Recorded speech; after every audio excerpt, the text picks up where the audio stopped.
everyone, it's Chelsea here. Today I am going to make a card with the new Beloved Bouquet stamp set from Close to My Heart. Now this is a stamp of the month, so it's only available in January, but I just fell in love with the kind of sketchy design of these flowers and leaves when I saw it. So I was like, I have to make a card with that.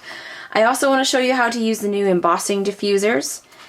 So let's get started. I'm going to start out working on some watercolor paper, and I've decided to emboss the flowers and leaves, so I'm just dusting over this with an anti-static pouch. And then I'm going to use my Versamark and ink up my stamps really well. I'm stamping on a Versamat, so that has a little bit of extra cushion, which helps the stamping process. Now it's very hard to see anything yet because it's basically clear on white. But I'm going to also use white powder. So this is Ranger White Embossing Powder. And I just have it over a coffee filter here to catch all the extra bits. There we go, and then I'm going to heat set this. So this has been heat set now, and I'm sure on camera you still can't see anything, and it looks quite unmiraculous. But I'm going to add some color now. I'm going to use my Derwent Inktense pencils, and I have a Tim Holtz water brush here. So I'm just going to start out by picking some colors and then coloring up this image and activating the color with my water brush. So I'm thinking I want to go kind of some pink. This is fuchsia, which I'm going to use for the majority of the color, and then there's this color, Shiraz, I guess that's how you'd say it, and I'm going to use that for some shadows. So hopefully as I start to color this, you will see the image kind of pop out.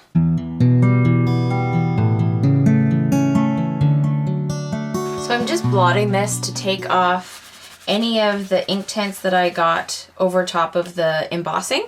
And I have a nice light pink tint to the whole thing now.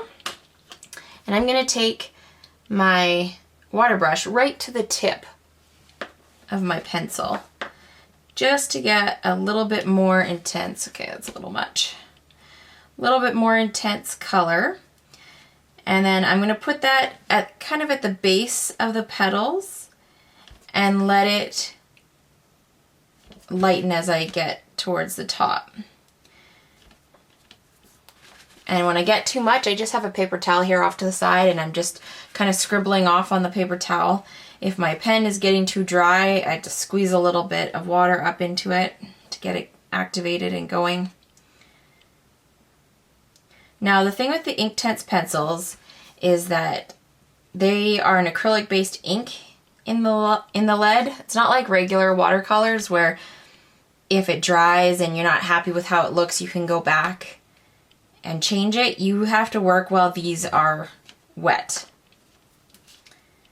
because once they dry, they are set and they aren't going anywhere, which is really cool for lots of different techniques. But you just want to make sure that you blend them out as you go and you don't leave harsh edges. I'm just going to speed through this a little bit so you can kind of see my coloring. I'm taking my time doing it, so I'll speed through and you don't have to watch a 40-minute long video.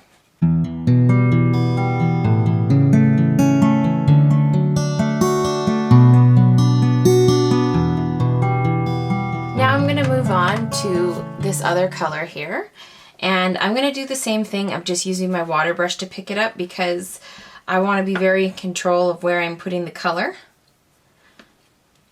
And I don't want to overpower this too much. I just want to deepen up all the shadow areas. So I'm picking up very little amounts on my brush and dabbing off on my paper towel as I need to.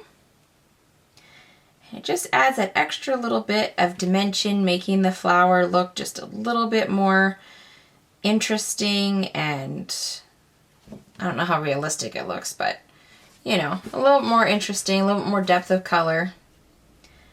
Not as flat. the tricky thing about coloring with white embossing onto white paper, I'm finding the odd little part here where I missed coloring altogether, so I'm just going to add some more of that lighter color in and then go back to the dark color.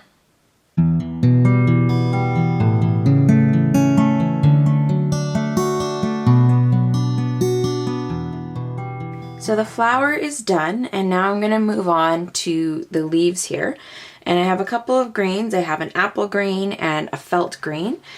And the areas on here are quite small, so I think I'm just going to go straight from my water brush, pick up the color this way. And I'll put this on fast forward again so you guys can just watch me color in these leaves.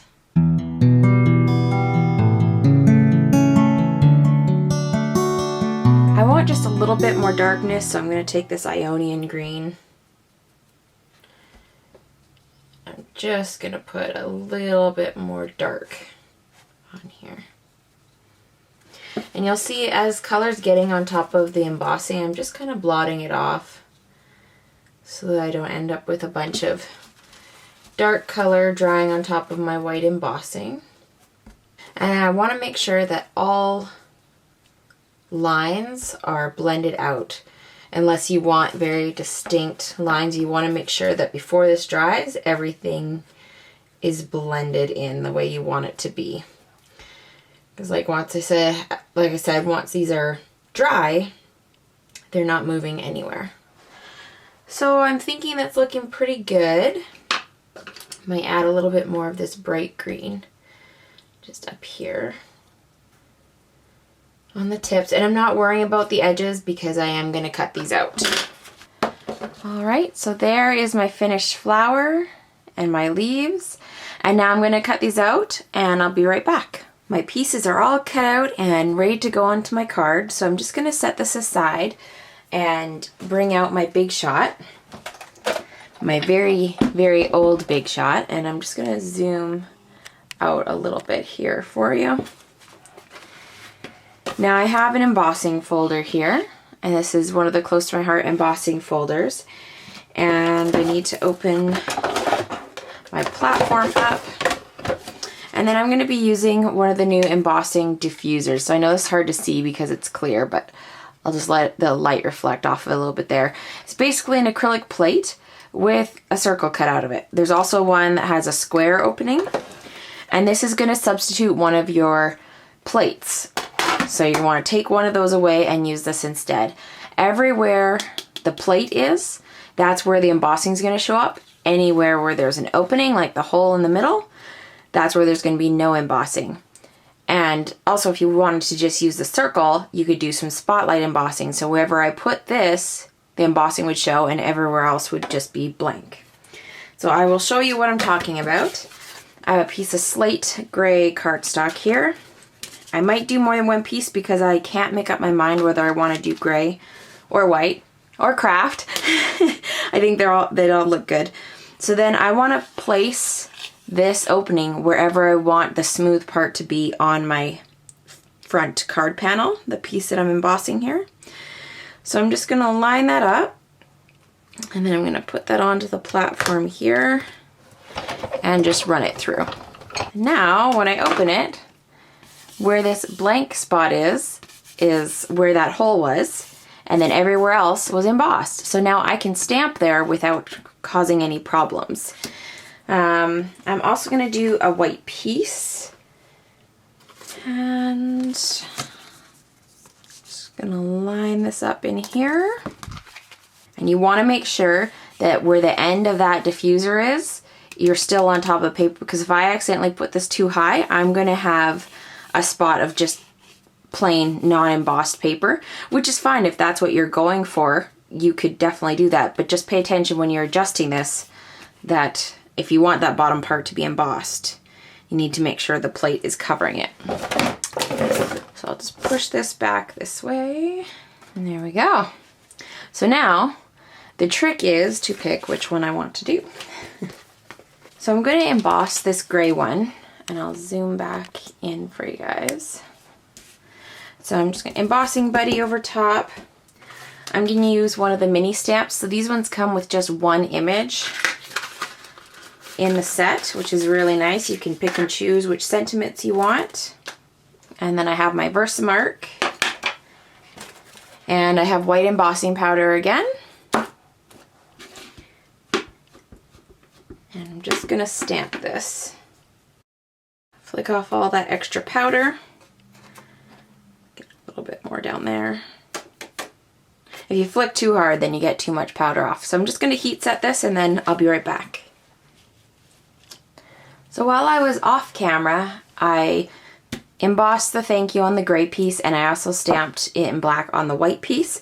And I just wanted to show you the difference. This is just on the white, which I really like. I think that looks really nice. And then here is on the gray,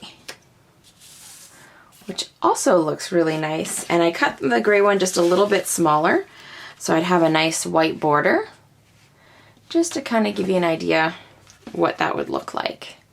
But I think I'm going to go ahead with the white one. That was kind of my original idea and I'm really liking that one. So that's how I'm going to put this card together. I'm just going to put my rose back on there. And I'm just using my ATG gun here. Oh, that one's out of tape. Yes, I do have more than one ATG gun.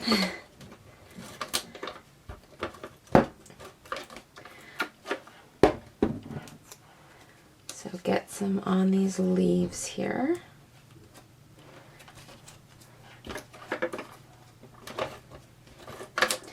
Now on this stamp set, there's also a smaller rose. So you could make a whole little bouquet of roses if you wanted to. That, and then I think I'm going to use some foam tape here and just pop up the rose. Oh, off camera.